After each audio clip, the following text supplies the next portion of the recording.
കുടിപ്പള്ളിക്കൂടത്തിൽ നാണുവാശാൻ എന്ന ഓമന പേരിൽ കുട്ടികളെ പഠിപ്പിക്കാൻ തുടങ്ങി. പക്ഷെ ഒരു കുഴപ്പം, താഴെത്തട്ടിലുള്ള പട്ടിണിക്കാരുടെ പിന്നോക്ക കുട്ടികളെ അവരെ കാണുകയും അവർക്കും അക്ഷരം പഠിപ്പിക്കാനുള്ള അവസരം ഉണ്ടാക്കുകയും ചെയ്ത് അത് മുതിർന്നവർക്ക് ഇഷ്ടപ്പെട്ടില്ല. അതോടുകൂടി ആ കുടിപ്പള്ളിക്കൂടത്തിലെ പഠനം അങ്ങ് നിലച്ചു.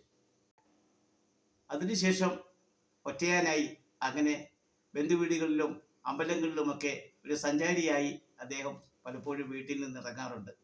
അങ്ങനെ ഒരു നാളിൽ എവിടേക്കോ ചുറ്റിത്തിരിഞ്ഞ് വരുന്നപ്പോൾ വിജനമായ ഒരു വഴിയിൽ വെച്ച് ഒരു ക്ഷേത്രം കാണുന്നു. ആ ക്ഷേത്രത്തിലേക്ക് നോക്കി തൊഴുതു പ്രാർത്ഥിച്ചു. പെട്ടെന്ന് അദ്ദേഹത്തിൻ്റെ ശരീരത്തിൽ എന്തോ ഒരു വ്യത്യാസം വന്ന പോലെ അദ്ദേഹത്തിന് തോന്നി. ദേഹമൊക്കെ കറുത്ത് കരുവാളിച്ചിരിക്കുന്നു. പിന്നൊന്നും ആലോചിച്ചില്ല, ആ അമ്പലത്തിൽ കയറി കിടന്നു. ഇരുൾ മൂടിയൊരേകാന്തതയിൽ പരിചിതമാമമ്പല നടയിൽ രോഗാതുരനായങ്ങെത്തി നാരായണൻ ഒരു നാളിൽ. ഇരുൾ മൂടിയൊരേകാന്തതയിൽ പരിചിതമാമമ്പല നടയിൽ രോഗാതുരനായങ്ങെത്തി നാരായണൻ ഒരു നാളിൽ.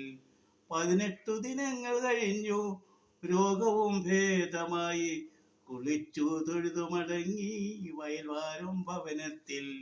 18 ദിനങ്ങൾ കഴിഞ്ഞു രോഗവും ഭേദമായി, കുളിച്ചു തൊഴുതു മടങ്ങി വയൽവാരം ഭവനത്തിൽ. കുളിച്ചു തൊഴുതു മടങ്ങി വയൽവാരം ഭവനത്തിൽ. ഒറ്റയാനായ ഒരു സഞ്ചാരം. ബന്ധുവീടുകളിലും അമ്പലങ്ങളിലുമൊക്കെ ആയിട്ട് വീട്ടിലധികം താമസിക്കാതെ അങ്ങനെ നാട് ചുറ്റുന്ന ഒരു സമ്പ്രദായം. വീട്ടുകാരും ബന്ധുക്കളും ആലോചനയിലായി. ഇതെന്തു സ്വഭാവം?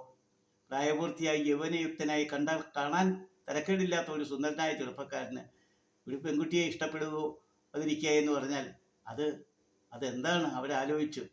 യൗവനതീഷ്ണതാരാഗഭാവങ്ങളെ വാരിപ്പുണരാൻ മടിക്കുമോ മാനസം, ചോദിച്ചിതല്ലോ പരിഹാസമോടവർ ബന്ധുക്കളായവർ തമ്മിൽ തമ്മിൽ.